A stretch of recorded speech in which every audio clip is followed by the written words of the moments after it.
All right. What I want to do is I want to begin with something quite elementary. And very soon we'll move on to a much more complex set of questions. So for this lecture today, the readings that you had were an article by Ronald Inden called The Orientalist Constructions of India, and excerpts from a book by Edward Said called Orientalism. Before we get to these readings, let us begin with a question. What do we know of India? Let us first talk of India. What kind of entity are we really speaking about? Because I want to remind you that India is not a word that was used by Indians to describe their own country. Right? So we begin with a fundamental issue here, and that fundamental issue and this will help us transition to the question of Orientalism, is that there have been a number of words by which Indians have described their own land. If you look at postage stamps, nowadays nobody collects postage stamps because all communication is by email, but you know, in my generation and before that, of course, there were people called philatelists who collected postage stamps. And so if you look at postage stamps, which are still published, I mean, they're almost obsolete in a way now, but you find the word Bharat. You might find India as well, India Post, and then you find the word Bharat, which is one of the words that was used for India. There have been other words such as Aryavart, which is the land of the Aryans, and so forth and so on, right? But the word India was never really used by Indians themselves. And there's been a lot of scholarship on this particular question. Now I mention it because it immediately alerts us to one thing, which is the power of naming is very important, right? Each individual actually begins his or her life with the fact that someone else has named you. You haven't named yourself. You haven't named yourself. Now, of course, in adult life, people sometimes go about changing their names, right? But for the better part of your childhood, youth, adolescence, you have an identity, so to speak, that's been given to you by someone else.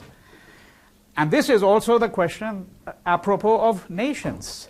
So when we speak of India, and you might say it's a trivial matter, how does it really matter what we call it? Well, it may not be a trivial matter, because the fact that you call America America has something to do with the fact that Europeans came and take possession of this land, right? I mean, there were obviously people living here. So the fact of naming is very much a political fact. That's what I'm trying to alert you to begin with. So before we get to British India, I'm just saying that let us first reflect on the fact that we have to find ways to talk of India itself. Now, secondly, I have written 4 terms there at the bottom: nation, state, NationState, and civilization. Right? What is the difference between these terms? I could add several others, but these are really the most critical ones for our discussion. I could add, for example, empire, because we do know that before the nation state came into being, which was not so long ago in the long span of human history. For those of you who have read European history, you're probably aware of the fact that what is called the nation state really only came into existence in the 17th century after something called the Treaty of Westphalia. Right? And we'll get to the question of what is a nation state and how does it differ from a nation and from a civilization in just a moment. But it's a relatively long, in the relatively long span of human history, the nation state is a relatively young entity. All right. So when we speak of India, as we may speak of any other country, let me use that word for the moment, a neutral word, we are really speaking today of something called a nation state. The question is, what do we mean when we say a nation state, and how does it differ from a civilization? And can you think of a nation that is not a state. So let's first begin with the word nation. So there's a European thinker of the 19th century, man by the name of Ernest Renan, who wrote an essay which you're not reading. I'm going to mention things along the way, which if your interest or curiosity takes you in that direction, you can look them up. He wrote an essay, in the French translation into English is, "What is a nation?"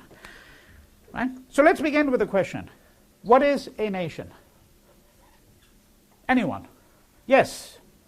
It's an ethnic group of peoples, like the Kurdish nation. It's like all people of the same ethnic group who practice similar religions and languages. Okay, so is the United States a nation? Yeah. All right. You've moved straight to actually the gist of the argument, which is very good. I don't often get that. So you're saying the United States is not a nation. What is it then? It's a state, not a nation, or a nation state, just a state. It's just a state, not a nation. Yeah. If it's not a nation, I understand what you're saying, but if it's not a nation, how do we then speak of something called American nationalism? Because you would agree, wouldn't you, that the word nationalism is derived from the word nation. And we do know there is something called American nationalism, right? Yeah, I think in that regards, we've kind of conceived an American spirit that everybody who lives here, regardless of your ethnic group or religion, is part of. You're an American. Yeah. But in the true definition of like the state, nation state thing, Yeah. you're not a nation state or a nation versus state. Well, if you look at the United Nations for a moment, right? The United Nations is an organization, as you all know, and the countries that are represented in the United Nations, I think there are 191 or something like that at the moment. These are all what we would call nation states. In other words, let me tell you why. The United States is certainly a nation state. The reason it's a nation state is because what does a nation state do that a nation cannot? Let's take what does it do that a nation cannot do, something called simply a state cannot do either. All right, there is a difference. I mean, you've moved exactly in the right direction, but I want to sort of bring in a little bit more nuance into this. All right, so let's go back to the question of what is a nation and the definition and the example. You actually gave an example more so than a definition, I would say. You said the Kurds are a nation, right? Which is exactly the case, because we are thinking of a people who have some common bond, something common. So in Renan, in his essay, what he says is that, look, there people give different kinds of definitions. Some people say a nation is a group of people who territorially occupy a place and they have something in common, and that something might be, for example, language. As an illustration. Then he says, no, we can falsify that.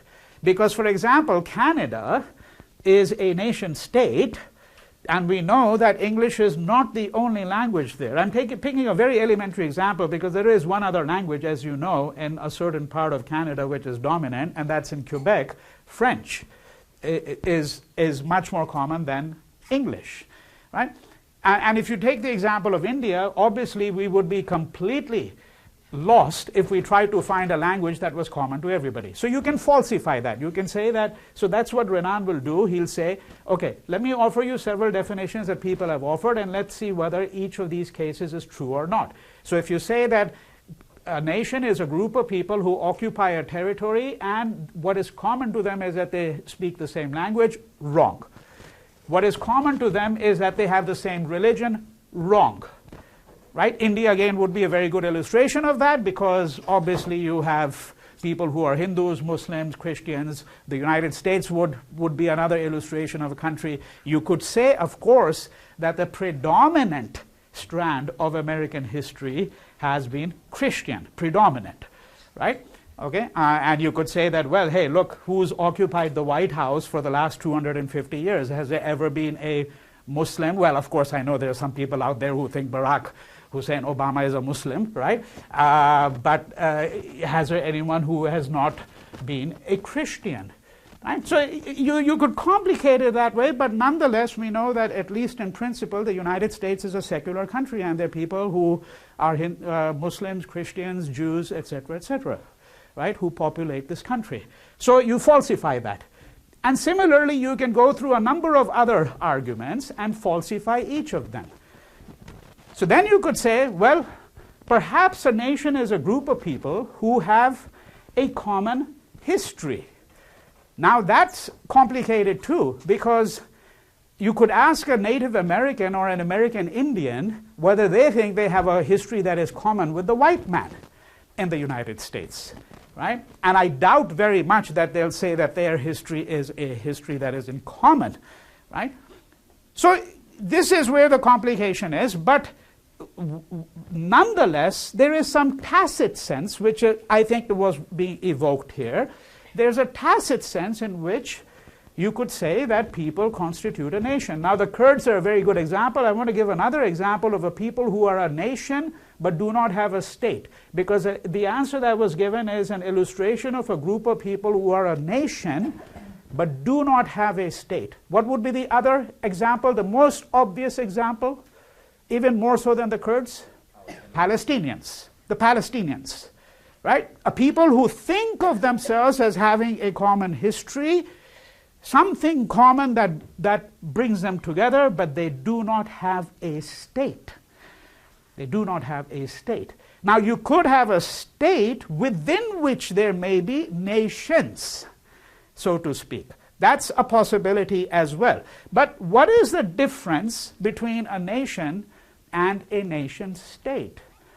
And one answer that has been given is that a nation state is a nation backed up by an army and a navy.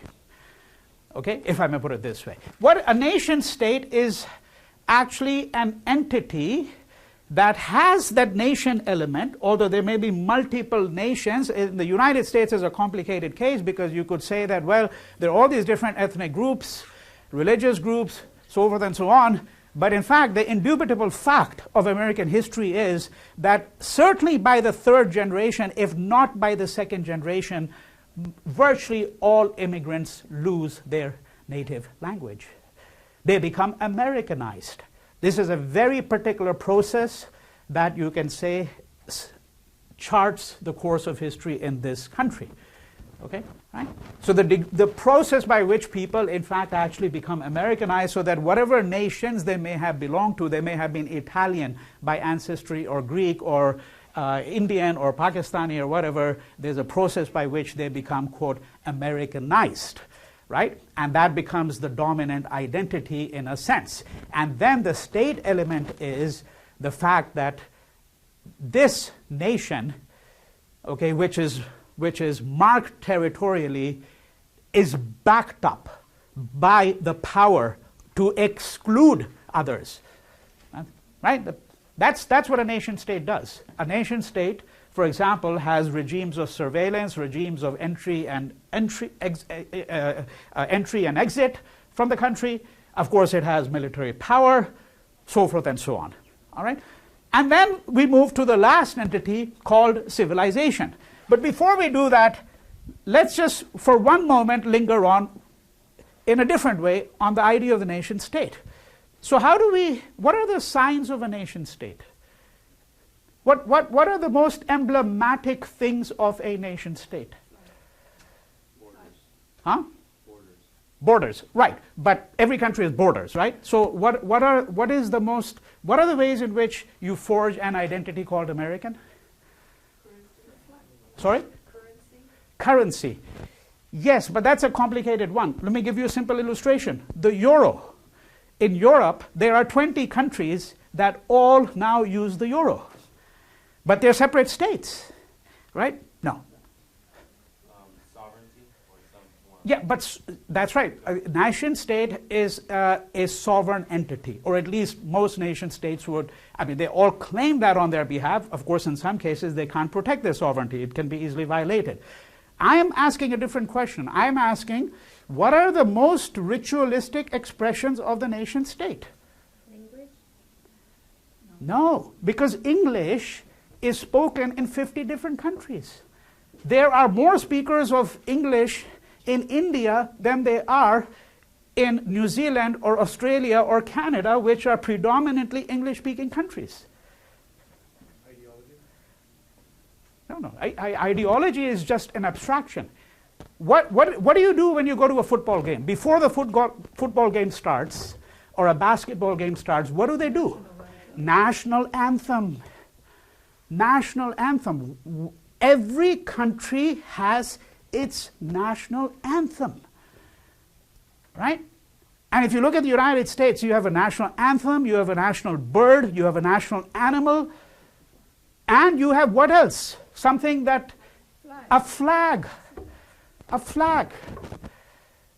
Every nation state is characterized, and of course in some ways it's primordial, because this idea that before a basketball game you're all supposed to stand there, put your hand over your chest or whatever, and this is a sacred moment, right?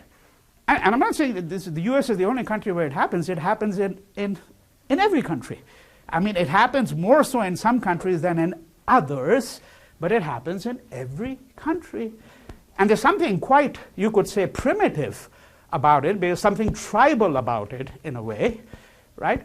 But whatever your views about it, what I'm saying is that these are the ways in which you actually identify one nation state as being distinct from another, right? Now I'm going to want you to bear this in mind, because let's take the case of India now. So let's move closer to our subject. Now India has a national anthem and it has a national song. And I also want to suggest to you one thing that is extraordinarily anomalous right from the beginning. Usually the national anthem is in which language for each country? It's in the national language of that country. Okay, so if you have the Star-Spangled Banner, for example, right, it's not going to be in German or Croatian or Hindi, it's in English. Now, let's look at the example of India. So you have a song called Jana Gana Mana, okay?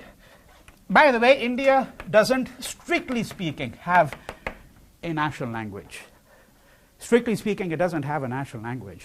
There are constitutional languages. Many people think that Hindi is the national language. Well, strictly speaking, it's not. Colloquially, you could say it is, because it's more widely spoken than any other Indian language. But that doesn't mean that it's spoken by everybody. Far from that. Far from that. Okay? It's not even the language of the majority of the population of India. All right?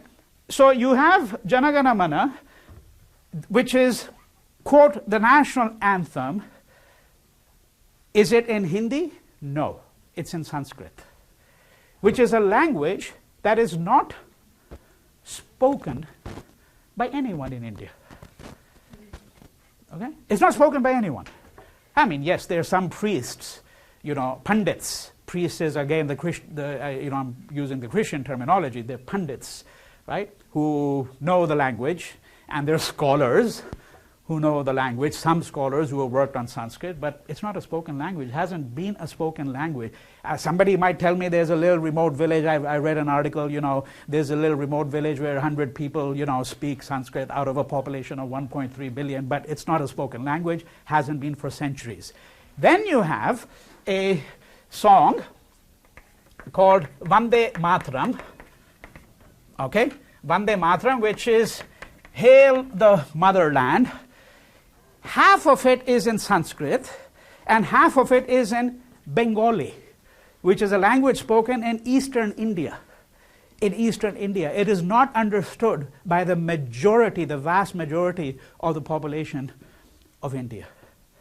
All right? And then you have a song called Sare Jahan Se Acha. Okay, Sare Jahan Se Acha, Hindustan Hamara, I won't write the rest. Better than all other nations is this land of ours called Hindustan. That's another word for India, by the way, Hindustan, the land of Hindus literally, although of course we know that it's not only Hindus who live there. All right? Now, you might say, well, so what does all of this mean? Think of it this way. There are Hindu nationalists. I cannot tell you the degree to which they are agitated by the fact that here you have a country which has 3 songs which compete for the status of a national anthem. Officially, Jana Gana Mana is a national anthem. Vande Mataram is a national song, officially.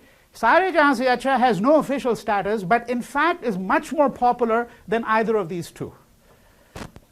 Okay? Than either of these two. So Hindu nationalists, of course, are saying that this is the problem with a country such as India. You know, why can't we be like any other nation state? We need to have one national anthem, unequivocally. It should unequivocally be in the dominant language, the language that is spoken by the maximum number of people in the country, which would be Hindi, right? And I'm suggesting to you that this is the difference between a nation state and a civilization. India is not just a nation state. It is a civilization. A civilization learns to live with difference. It is ecumenical.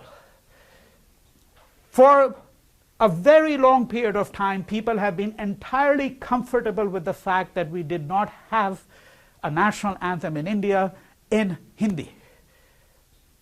Right? And now, of course, Hindu nationalists, who in recent years have, particularly in very recent years, have come to the fore, have become politically dominant, right, have been agitating ferociously for some kind of alteration in this structure. And I'm mentioning all of this to you because I want to suggest to you that when we look at the history of India, one of the things we're going to try to have to understand is to what extent the British understood India as a civilization. Okay? As a civilization. And if they did understand it as a civilization, what did they make of it as a civilization? Okay?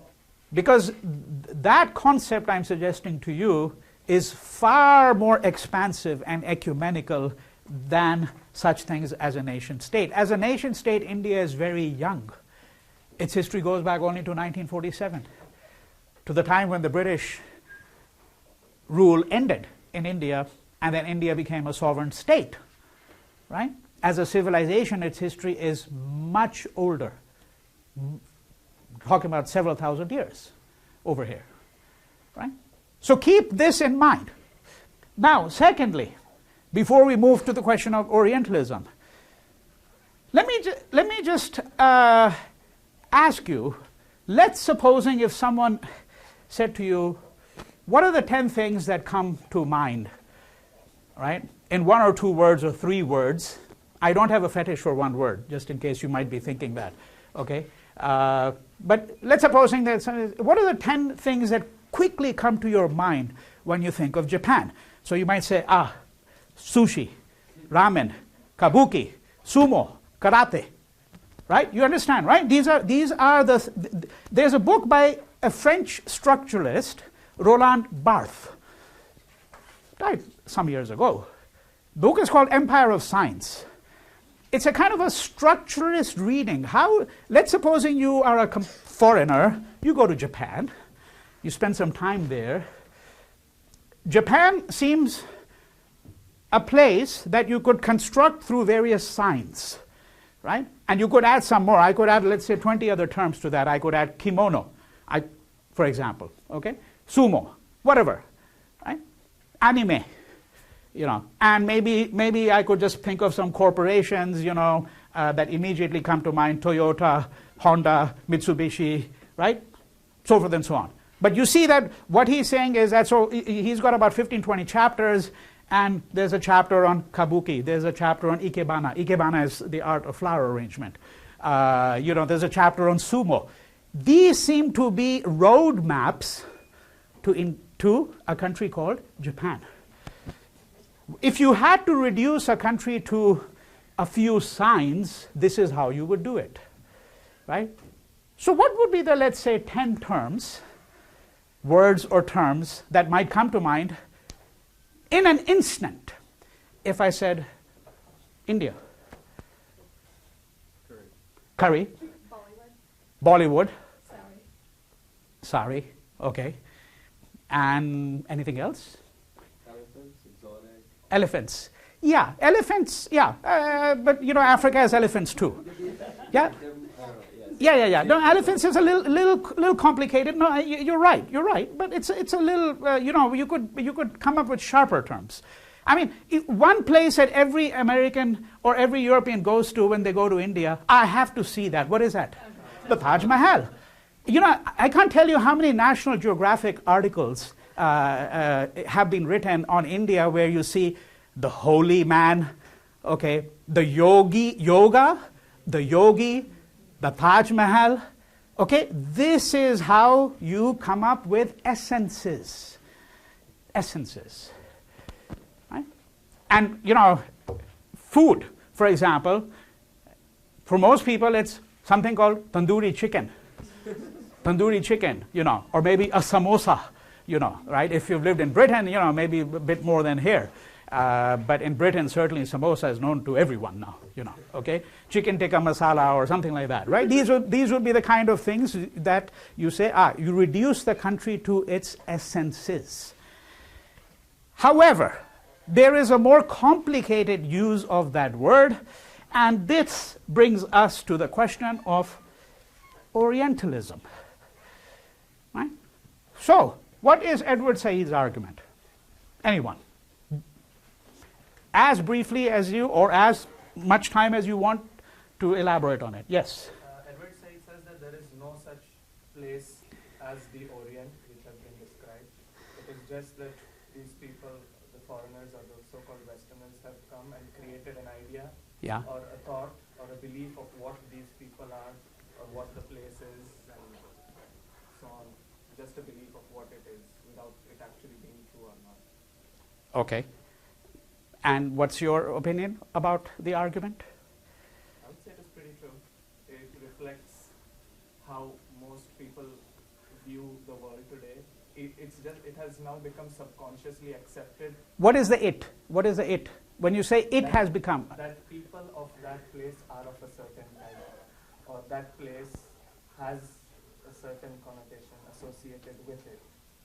For example, we would say that the Orient was looked upon as a barbaric place, as a mystical place, and it has been so embedded into even popular culture and belief that any representation of it in books, cinemas, cartoons, it has become a standard for that place. All right. By and large, I would go along with that. Let us try to see if we can sharpen, or let me try to see if I can trap you for a moment. Okay?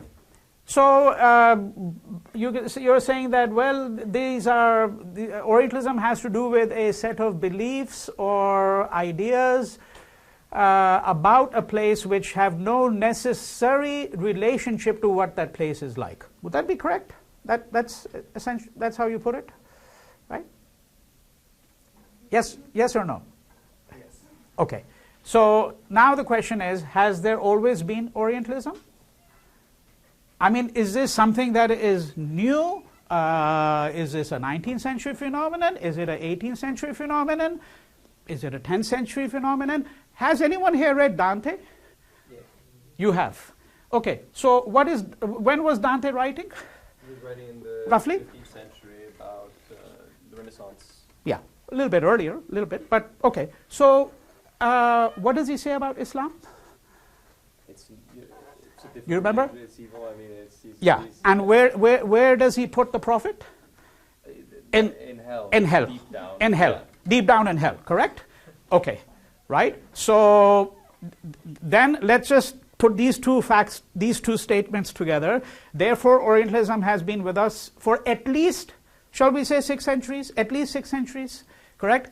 However, why don't we say 26 centuries? Because let me take the example of Herodotus. Okay, for those who have had some classical education, maybe you might be somewhat familiar. Herodotus, a Greek historian, writes a book called The Histories, and Herodotus, who were the great enemies of the Greeks, the ones that are always fighting? Persians, right? I mean, I'm not talking about the distinctions among the Greeks. I'm not talking about the differences between the Athenians and the Spartans that Thucydides writes about in the history of the Peloponnesian War. I'm saying in general, that was, okay? So what does Herodotus say about the Persians? What does he say about the Indians, for example? If I remember correctly, he describes the Persians as barbaric. Yeah, as barbaric, right? So that word, by the way, was used by you as well, right? Barbaric, right? So now then we're saying Orientalism is at least 2,600 years old, all right? At least 2,600 years old. Maybe we can dig out another text, because let me give you another text. Let's take the Rig Veda, all right? One of what is called the text of revelation for Hindus, right? Which no one reads. No one. It's not meant to be read, in fact. Another complicated history. But just think of this. The Aryans come into India and they find these dark, snub-nosed inferior people called the Dasus, according to the Rig Veda. By which is meant really the people who were probably Dravidians or the Indus Valley people that the Aryans encountered. Now the Rig Veda is, I'm going to be modest, at 1000 BCE at least. Possibly much older. Of course, Hindu nationalists will tell you it's 8000 BCE. That's rubbish, but it's old. So, but then we have a problem that if Orientalism has always been around, let's now translate this. Then, what is the specific relationship between Orientalism and colonialism? If you read pages 1 to 28 of the text, we know that Orientalism has a specific relationship to colonialism. Okay, right? So you're moving in the right direction, but we have to try to understand what the problem is. I'll get to you in just one moment, because let me suggest to you first, why are we dealing with the question of Orientalism? Because before we get to the question of what was a history of British India, how do we write this history, we have to wrestle with the fact that there has been, for a long period of time, a certain kind of apparatus of interpretation. An apparatus of interpretation by which India has been understood. Okay? And many of the ideas that Indians themselves have of who they are today, what their history is, what is something called Hinduism, these are all very much Orientalist ideas. Very much Orientalist ideas, that they were shaped, these ideas were shaped in a certain way, right, at a certain point in time, and that there was a very large collective apparatus of interpretation which put these ideas into place, right? So this is the first problem, that none of you luckily has used this word, although very often when I ask what is Orientalism about, very often the answer I get is it's about the prejudices that the West had about a place like India or something called the Orient, the Middle East, whatever the case might be. Let me say right away, Orientalism is not about prejudices. Okay? In some colloquial fashion, you could say that is so, but that wouldn't really help us think analytically. Because the fact of the matter is that we all have, explicitly or tacitly, a set of prejudices about others. Nations have prejudices about other nations. The US has all kinds of, quote, prejudices, if you want to use that word, about Islam. And let it be said very clearly, Islam has all sets of prejudices as well. I mean, if someone said that, Islam has no prejudices about anything else in the world, yeah, I wouldn't accept that for a moment. And I wouldn't accept it, in fact, of any individual. Because someone could say, hey, I'm not a sexist, I'm not a racist, I believe in equality, right? But we keep on pushing it, and somewhere along the line there'll be some prejudice there, for sure. So it's not simply about prejudices, and it also needs to be said that prejudices are not equal. What do I mean by that? What I mean by that is that if black people have prejudices about white people, they can't jump or they can't play basketball, whatever, right? That's supposing, okay? Those prejudices do not pack the punch that the prejudices that white people have about black people. And the reason for that is that power is disproportionately on one side of the equation. The prejudices that white people have about black people can be instrumentalized in extraordinary ways to create second-rate citizens. The prejudices that black people have about white people cannot be instrumentalized to create second-class citizens or whites. I think that should be evident. So all prejudices are not equal, which is not to say that some prejudices are more acceptable than others. I'm not suggesting that. I'm simply suggesting that the word prejudice here will not really tell us what Orientalism is about. It is not simply a set of, Orientalism is not simply a set of prejudices that white European civilization had about something called the Orient. Okay? Now, let's take, you had a comment. Yeah, I mean, you said why is Orientalism important with regard to the context of Britain? Yeah. I would say because in many ways, I would argue, Orientalism served as a justification for colonialism and imperialism. Okay. Because of the idea of the white man's burden and so on, because the Orient is inferior, because the Orient is exotic, because the Orient is so different Yeah. from us, that Yeah. we have to go there and sort of, bring them, civilization and Yeah. all that. Yeah, by and large, I'd go along with that. I might have some quibbles with the word justification, because then you also have to think about, what comes. It's the horse and the cart thing. What comes first? Okay, so is it the case that they were interested in colonization and they wanted to justify that, and therefore they came up with an Orientalist discourse? You see that is implied when you use the word justification. But it's not quite that way. The causal relationships don't work that way in Orientalism. You had a comment back there. I kind of understood Saeed's the beginning portion of what we read as him talking about the Orient or Orientalism as a system of knowledge. Yes. And that this is understanding, and for them it was, or for the Occidental folk. Yeah. Is that for them it wasn't? For them it was about understanding. Yes. The world, a different society, and this is, and they, this is the, and it's framed against their understanding of their own society and their own world. But, Yes. that's kind of what I Yeah, you're again on target. I mean, all of you have been pretty much on target, okay, that it's a system of knowledge, right?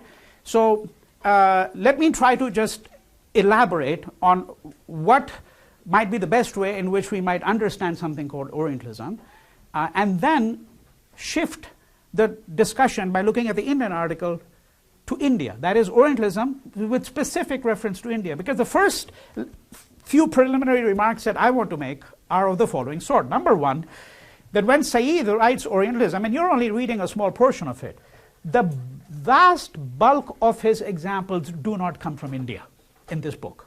They come from the Middle East. They come from the Middle East. Saeed was himself obviously, given his own background, Palestinian and all of that, sympathies, right? That he himself is someone who is acutely aware of how does one talk about the Middle East in this part of the world. This part of the world means not just the US, of course, but the West, very broadly, right? Europe, the Anglo-American world, all of that. How does one talk about it? You can broaden it out to the following argument that you should be thinking about, because this is a problem in general, and that is, how does one talk about the other without doing injustice to the other? I'm putting it in the broadest framework. How do we understand people who may in some respects be fundamentally different? Okay. from us. They're not fundamental in some respects, not in all respects, because there's obviously something that is common, right, which makes possible to speak of a humanity, which makes it possible to speak of certain kinds of universalisms. Even that we have to be a little careful, because where do these universalisms come from, right, is a question that we'd have to ask. But you get the general sense that the problem that Said in the widest sense is tackling is, how do we talk, how does a civilization, how does a culture talk about other cultures and civilizations without doing that culture some kind of profound injustice, right? That's the most abstract form of the argument. Now, secondly, though the examples are drawn largely from the Middle East for personal reasons and because of the scholarship that he was acquainted with, this does not mean that the argument, it does not work apropos of India. And in fact, if you look at the article Orientalist Constructions of India, I just want to alert you to one simple passage, which is on page 410, where he says, "Such in brief is the bold message of Edward Said's Orientalism, with the difference that I have made India rather than the Middle East the primary referent in my summary of his portrayal." So what Inden is going to do is he's going to say, let me take Said's arguments, but let me just work them out with reference to India specifically, not with reference to the Middle East. And number three, again by way of a preliminary thing, the fact that we're reading Said's Orientalism should not, even for a moment, lead you to think that there may not be difficulties and problems in his arguments. Okay? But if I'm having you read this, it is because of my conviction from the work I've done and the work that other scholars have done over the course of the last several decades, is that the argument is fundamentally a sound argument. There can be lots of legitimate critiques of what he's saying, okay? And one of those critiques, for example, is, well, if there is an apparatus of interpretation that was put into place by the West, the dominant West, about India or the Middle East, why should we say that it originated only in the 18th century? I just gave you two examples. I gave you the example of Herodotus and I gave you the example of Dante. You know, couldn't we say that this has been a constant problem in the interpretation of the other parts of the world by Western writers, scholars, and philosophers? Right? No, but Said has a very convincing answer to that, which we'll get to in just a moment. I'll get to you later on. I need to finish my strand of thought here. Okay? So I'm suggesting to you that there is something fundamentally sound about the argument that we need to think about. So what is the nature of the argument? First, and this goes back to the first comment that was made, which is entirely correct in a way, that the Orient is, he says, page 1, almost a European invention. Now, this sounds like a dramatic overstatement, because someone will say, what does that really mean? Isn't there a place called the Orient, and isn't there a place called Asia, okay, which is independent of what some European observers have said about this part of the world? Right? That would be the most commonsensical argument that you could make. In contradistinction to Said, if you were trying to oppose him, you could say that the Orient is almost a European invention. So to understand what he's really saying is, we have to say that the Orient has some kind of special place in the Western imagination, number one. Number two, there is no such thing as an Orient without an explicit and tacit distinction between the Orient and something called the Occident. This word Orient only exists, so to speak, in relation to something called the Occident. If you had the word good in the English language and did not have the word bad or evil, how would we understand good? How would we understand it? Okay? And I also want to suggest to you that when you have oppositions such as these, Orient, Occident, man, woman, male, female, good, evil.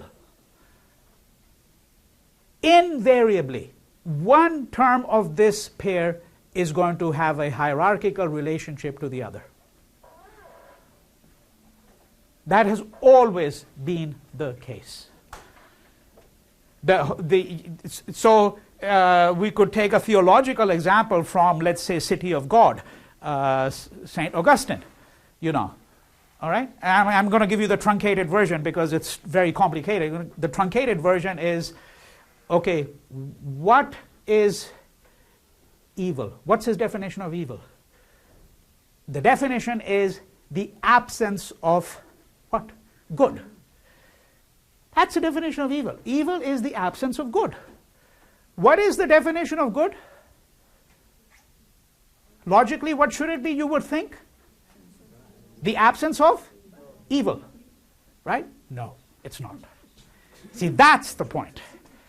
That's the point. Because good is good unto itself. It is ontologically complete. Evil needs a prop. It needs something else to be defined. Right? That is the difference. You think logically that, the two, that if evil is the absence of good, therefore good is the absence of evil. No, it doesn't work that way. And of course, I would say in Western thought, you could say that that's true of many other countries too, that's exactly the relationship of male to female in many ways. Okay? However, that one is more complicated. And some of you might be prepared to wield arms and say, okay, well, we'll contest that one. So we'll leave that aside for a moment. But what I'm suggesting to you is the Orient and the Occident do not have an equal relationship. Just understand it that way. Okay? They do not have an equal relationship. Now, let's move on to the more complicated steps of Said's argument. And this goes to the question of what was called justification, which I said largely go along with that. One way to understand Orientalism is that it does the intellectual work of colonialism. Simplest way to put it. It does the intellectual work. When you conquer a people, when you conquer a territory, it's not simply a matter of military conquest or economic conquest. You have to do the intellectual work of conquest. How do you colonize people's minds so that they begin to think in the categories that are your categories, not their categories?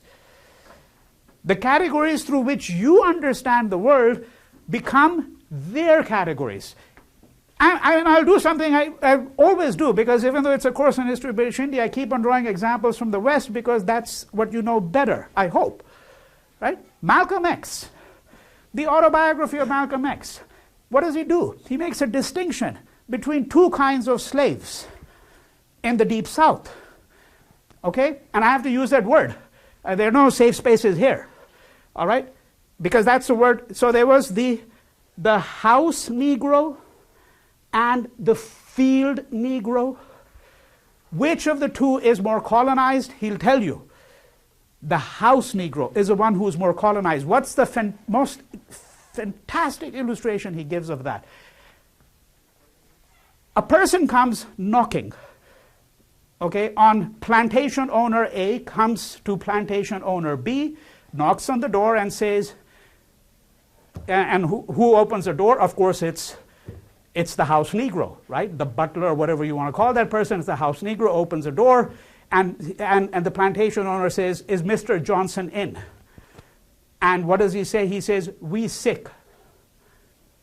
He's saying, my master is sick. But when my master is sick, I'm sick too. We sick. He doesn't even have an identity. This is what it means to be colonized. Okay? So now, what we're talking about is, when we say what it means to be colonized, how do we do the intellectual work of colonization? right? Orientalism can be viewed as something that did the intellectual work of colonization. Orientalism was the entire intellectual apparatus by which the Occident sought to understand or purported to understand something called the Orient, purported to explain the Orient. And one other thing you should bear in mind immediately is that an Orientalist account of India is not written just for Englishmen. It is written for the Indians. Because the argument is that the Englishman can understand India better than an Indian can understand himself or his own country or her own country.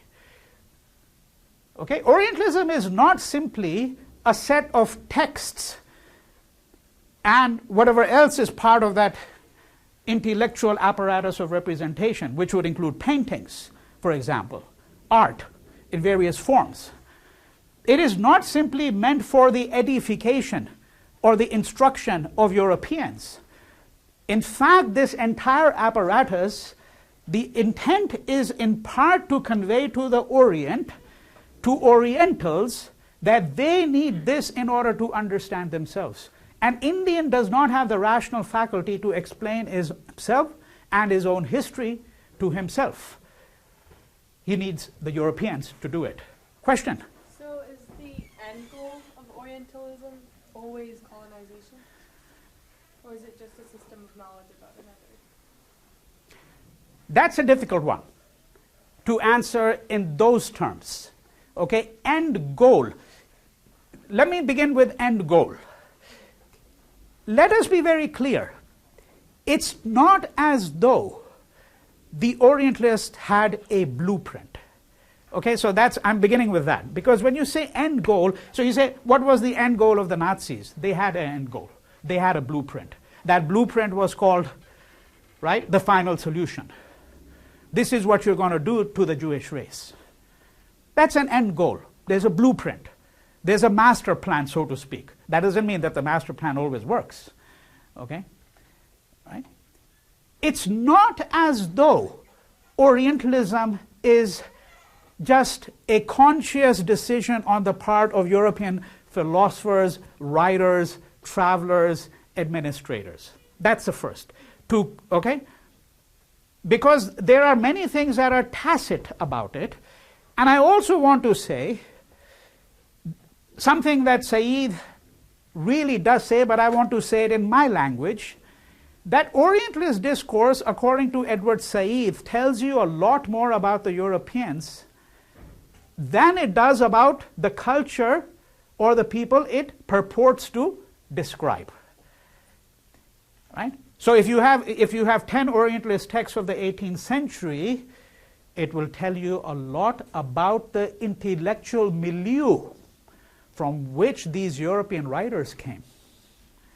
It may not tell you much about India. That's exactly the point that was being made by the student at the back of the room, right? That you shouldn't assume for a moment that there is something called the Orient here, and then there is someone called the Noor, me or whoever else. And of course, this is an argument not just about Orientalism. This is an argument about what social scientists do. And of course, Inden's critique is a withering critique of the entire social sciences, fundamentally. Because the assumption in the social sciences is there's some kind of reality out there which you try to objectively capture. And we're going to look in great detail at the argument that he's given, because he's saying there's no such thing, frankly. Okay? So, going back to your question, was their end goal, what was their end goal? Okay? Was it colonization? Right? Well, colonialism is a process. It takes place over a period of time. And what we can say is that Orientalism was the handmaiden, okay, of colonialism. It did the intellectual work. It did the intellectual work. It may or may not have always been the end goal of colonialism was not to produce necessarily this body of knowledge there were other considerations as well. All right? That's, I think, the way in which I would suggest we should be looking at this question of Orientalism. Yes? So would you say Orientalism or this approach was a conscious effort to put down or to explain something? Or But- did it just happen because people found the other to be stranger than themselves? No. It's not just that it just happened. That would be a little bit like Donald Rumsfeld saying, stuff happens. When he was asked about what had happened in Iraq, stuff happens. No, it's not that, right? But on the other hand, there is no master plan. There's no blueprint. It's a question of saying that there are some intellectual forces which are being deployed, some explicitly, some tacitly, right? There are certain assumptions that these writers, philosophers, travelers, who give you an account, purportedly, of India or the Middle East, whatever the case may be, right? That there are certain assumptions that they are deeply rooted in. What we will seek to do, if we were doing, I do a whole graduate level seminar on Orientalism where you just take a few texts and you just try to get deep into the text to see how are these assumptions being worked out. Okay? How are they being worked out? And if you had to put it in very contemporary terms, it would be like saying, well, what do American policy planners who write memos on Muslim women in Afghanistan or Pakistan or wherever, what do they really know? What do they know? Are they really telling us something about these Muslim women, or are they really telling us something about themselves? And when I read these memos, I can figure out, hey, this guy's, this is the kind of background they come from, this is the assumptions he has about these. It may or may not tell me anything about these places. So I don't want to say that, well, it just happened. No. In fact, quite to the contrary, in the middle of the term, we're going to look at what I call the epistemological imperatives of the colonial state, by which I mean simply, why is it that the British were so interested in generating this massive knowledge about India, which they did? I mean, it's a massive body of knowledge. Why were they interested in learning Indian languages and creating grammars and dictionaries? And you could say, there's some self-evident answers. What would be the self-evident answer? Or how do you govern a people if you don't know their language? You say something to them and you think the person is saying, oh, thank you, and what the person is saying completely different. It's like, get lost, you bugger, right? How do you know what the person's saying if you don't even know the language? Right? This is a concern.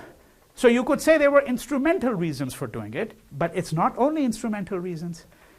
It's not only instrumental reasons, because you're generating a huge body of knowledge. The Imperial Gazetteer series of India runs into volumes. Volumes and volumes.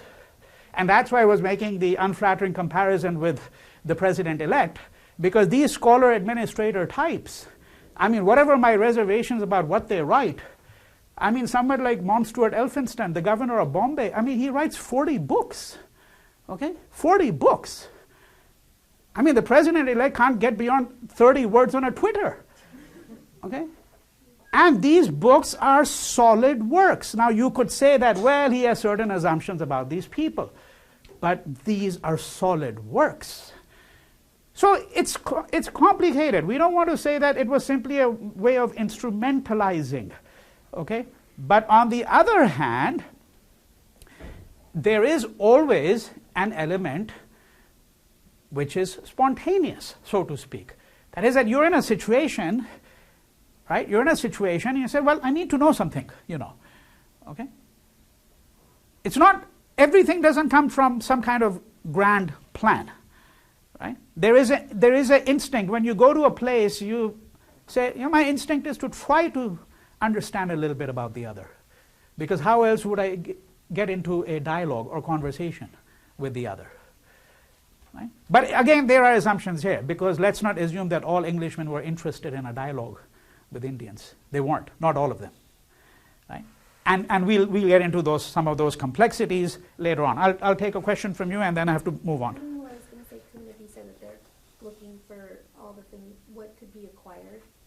like what could be taken from a culture or a language or a history? To be acquired for the purposes of self-education or out of curiosity? Consumption, like Yeah. like the way, like, you know, like you said, like in England you can get really good Indian food, and you know what can be Yeah.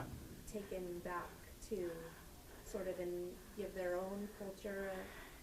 Yeah, you know, I don't know that the British were really thinking along the lines, because in fact, for the first so many decades, the view was that there was frankly very little to be, if I may put it this way, you know. When I say the first several decades, I'm not talking about when the British were there as traders only. I'm talking about, you know, after the so-called conquest.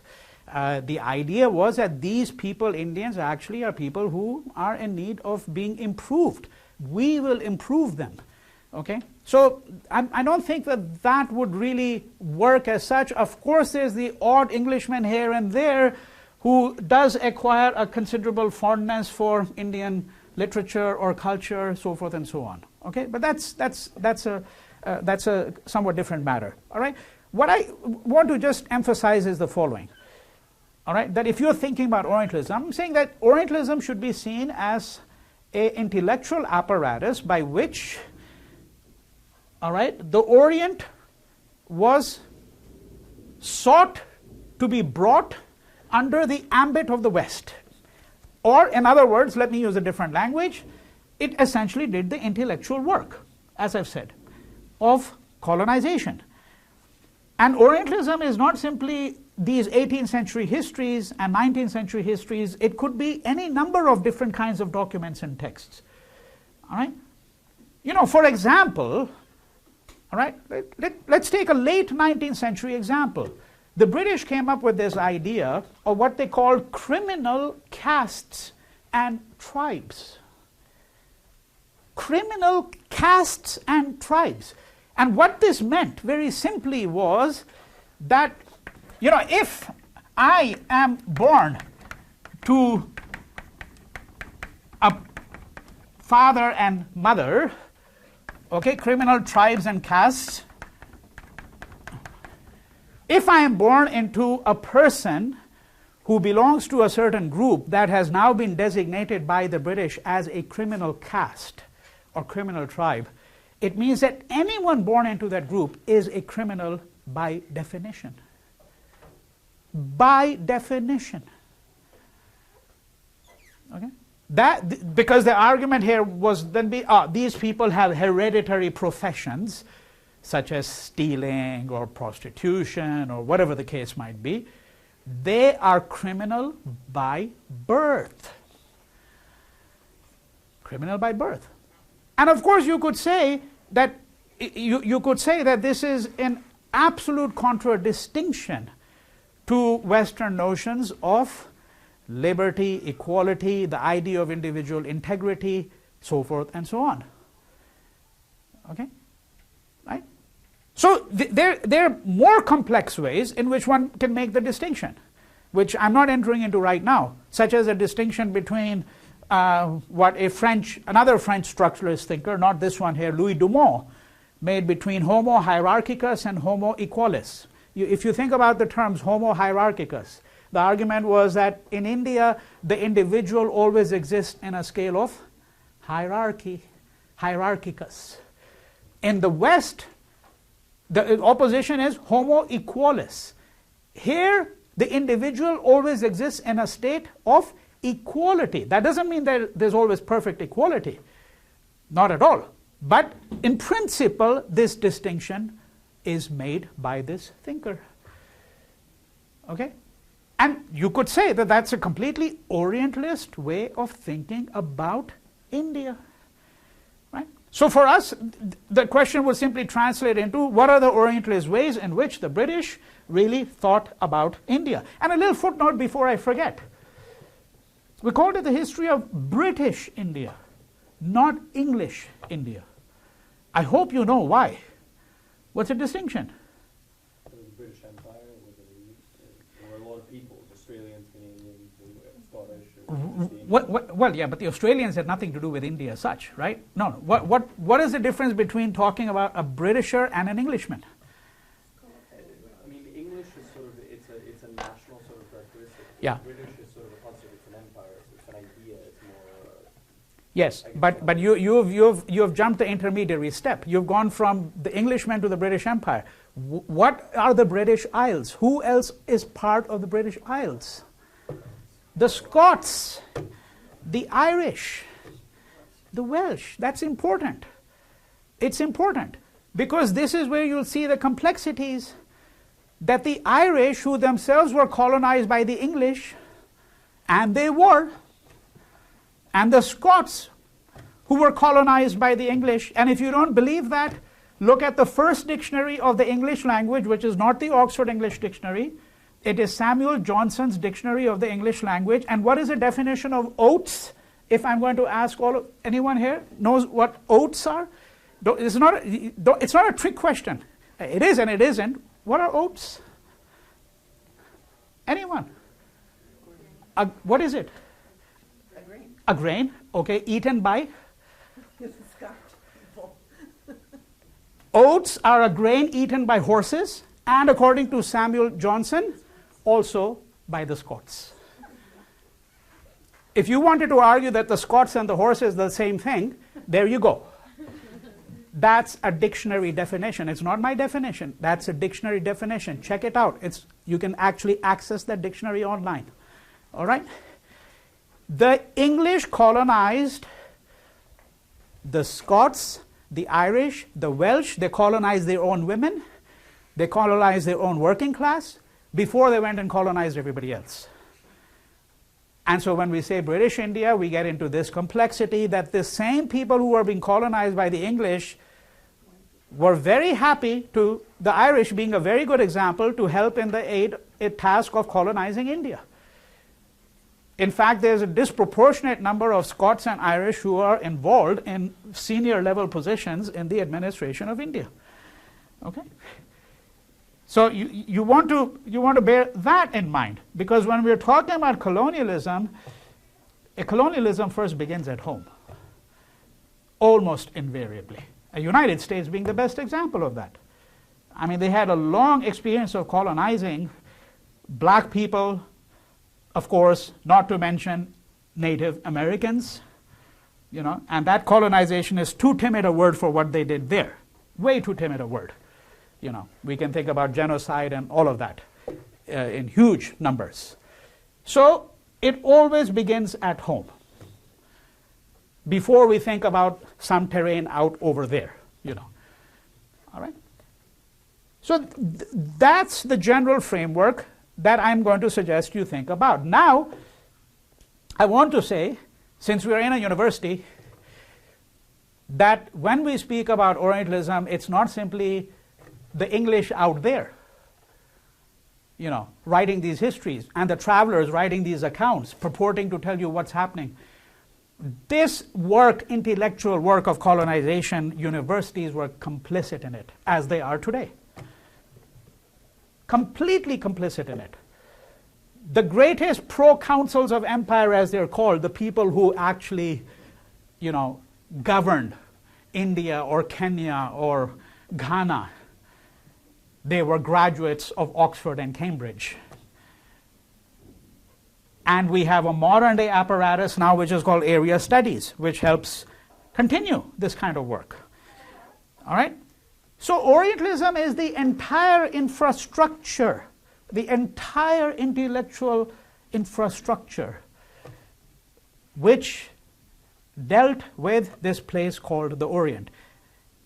However, to sharpen these arguments, let us very briefly turn to Ronald Inden, Orientalist Constructions of India. This essay is critical of Indology. I'm reading out, page 401.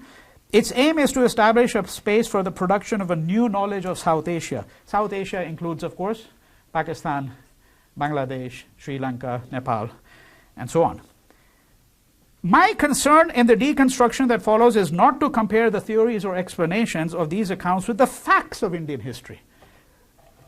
Right? On the contrary, I take the position that those facts themselves have been produced by an episteme.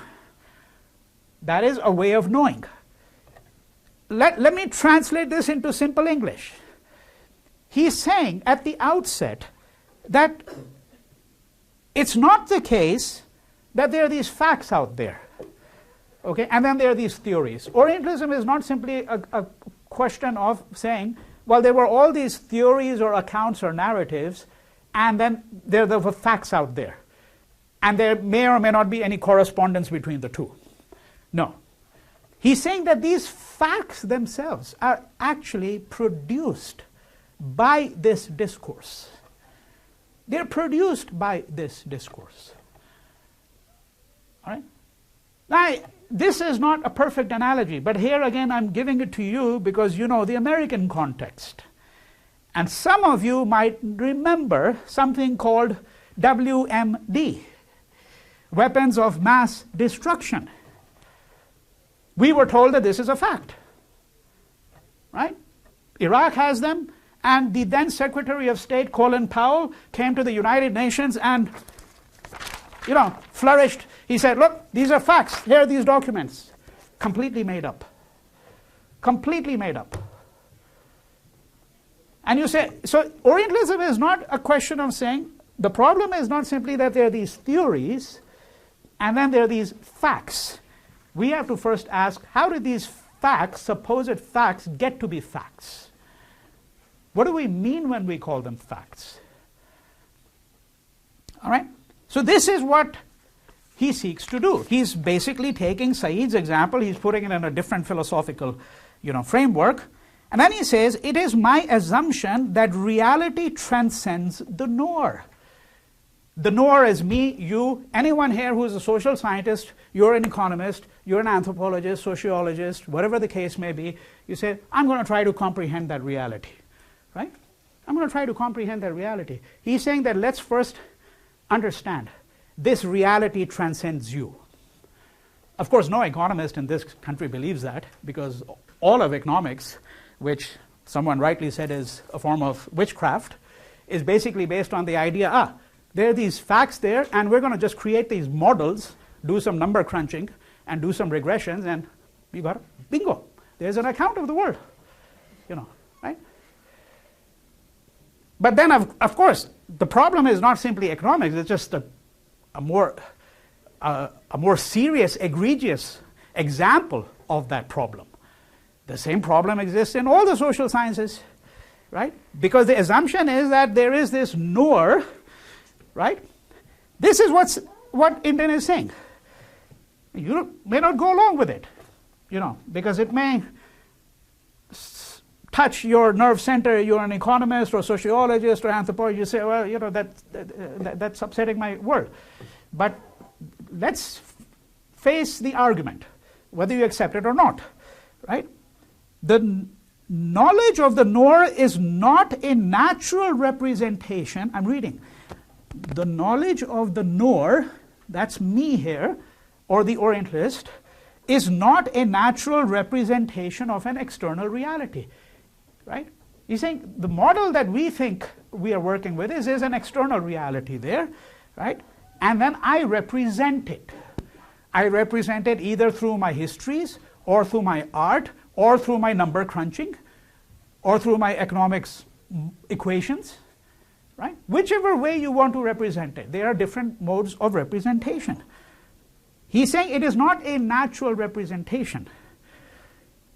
Now, more specifically with reference to India, two of the assumptions built into the episteme of Indology, Indology is the study, very briefly, of India, but I'm putting it in very general terms because Indologists usually studied India with the assumption that these ancient texts, for example, could tell you something about modern life in India. Modern life in India. So if let's take an illustration. We will return to this illustration again. This will be my last illustration. I can go on forever, but I know that you have other classes. So the illustration I want to give you is this particular one. There's a text called the Manu Smriti. In English, it's translated as the Laws of Manu. 2nd century of the Common Era. So roughly about 2,000 years ago, roughly. Okay? Manu Smriti tells you what the relations are between the different castes. Many of you will not know what castes are. Don't worry about it. We'll come to this question later on, somewhere in the 6th, 7th week or whenever. But there are different caste groups in India. So they're the Brahmins, let's take the top and then the bottom.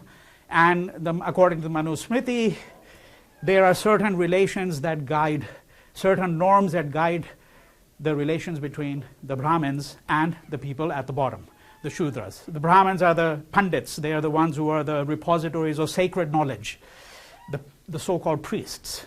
The Shudras do the dirty work, right? Picking up dead animals, cleaning the streets, scavenging, cleaning toilets, doing leather work. Leather is polluting. Again, don't worry about why it is. So one of the problems with Indological discourse is that the Manu Smriti says, for example, that if a Shudra walks down the street and he knows that a Brahmin is coming the other way, he must step aside because even his shadow can pollute the Brahmin. Okay? Even a shadow can pollute the Brahmin. Now the problem simply is this, that this is what a 2nd century text tells you. What inference do we make from this 2nd century text about caste relations today? Should we just assume that this text, which is what Indological discourse did, assume that it was dominant, overwhelmingly dominant, it has been applied across Indian society for 2,000 years? Okay? So this is in part the nature of Indological discourse. But we'll continue with this. We'll spend another 10-15 minutes on this and then move on to looking at what India was like before the British came.